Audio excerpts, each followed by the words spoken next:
देवेंद्र सरिता गंगाधर फडणवीस ईश्वर साक्ष शपथ लेते की देवेंद्र फडणवीस को ही बीजेपी ने सीएम क्यों बनाया है, उसका एस फैक्टर आपको बताते हैं। पहला एस फैक्टर है संगठन, दूसरा सहयोगी, तीसरा संघ, चौथा स्ट्रैटेजी और पांचवा एस फैक्टर सनातन का है। इन पांचों एस फैक्टर के सियासी कॉकटेल ने फडणवीस को तीसरी बार सीएम की कुर्सी तक पहुंचाया है।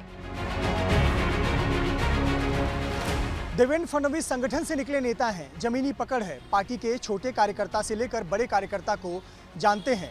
एबीवीपी से शुरुआत कर युवा मोर्चा में काम किया और फिर भारतीय जनता पार्टी के प्रदेश संगठन के प्रमुख रहे। इसीलिए सीएम की कुर्सी के लिए कार्यकर्ताओं की पहली और आखिरी पसंद देवेंद्र फडणवीस ही थे। देवेंद्र फडणवीस को सीएम बनाने के पीछे बीजेपी की एक रणनीति ये भी है कि सरकार सहयोगियों के भरोसे है। बीजेपी सबसे बड़ी पार्टी तो है, लेकिन बहुमत से दूर है। ऐसे में एकनाथ शिंदे और अजित पवार जैसे मजे हुए नेताओं के साथ महाराष्ट्र में बीजेपी को सरकार चलानी है। महाराष्ट्र का सियासी इतिहास टूट फूट और विद्रोह के लिए विख्यात है। बीजेपी का नेतृत्व जानता है कि थोड़ी सी भी चूक भारी पड़ सकती है, इसलिए शिंदे और अजित पवार जैसे सहयोगियों को साथ कर रखने में फडणवीस जैसे सेनापति ही सक्षम है। महाराष्ट्र की राजनीति में संघ का यानी आरएसएस का बड़ा रोल रहा है। देवेंद्र फडणवीस संघ से निकले स्वयंसेवक है, शाखा से भी जाते आ रहे हैं। देवेंद्र फडणवीस संघ प्रमुख मोहन भागवत के करीबी माने जाते हैं।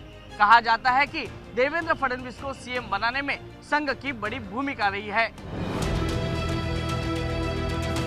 देवेंद्र फडणवीस की स्ट्रैटेजी यानी रणनीति का ही नतीजा है कि महाराष्ट्र में विपक्ष खंड खंड हो चुका है।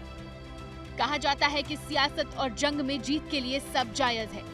शिवसेना में शिंदे की बगावत और एनसीपी में अजित पवार के विद्रोह के पीछे बीजेपी की शह मानी जाती है और इसके स्क्रिप्ट राइटर में देवेंद्र फडणवीस का नाम लिया जाता है। दोनों ही मजबूत दलों को तोड़कर कमजोर कर दिया गया। विपक्ष कमजोर हुआ तो सत्ता में न सिर्फ वापसी हुई, बल्कि विरोधियों का सुपड़ा साफ हो गया। और इन्हीं 5 एस फैक्टर ने सत्ता के समंदर का पर्याय बन चुके फडणवीस को वापस ला दिया, तीसरी बार सीएम की कुर्सी पर पहुंचा दिया।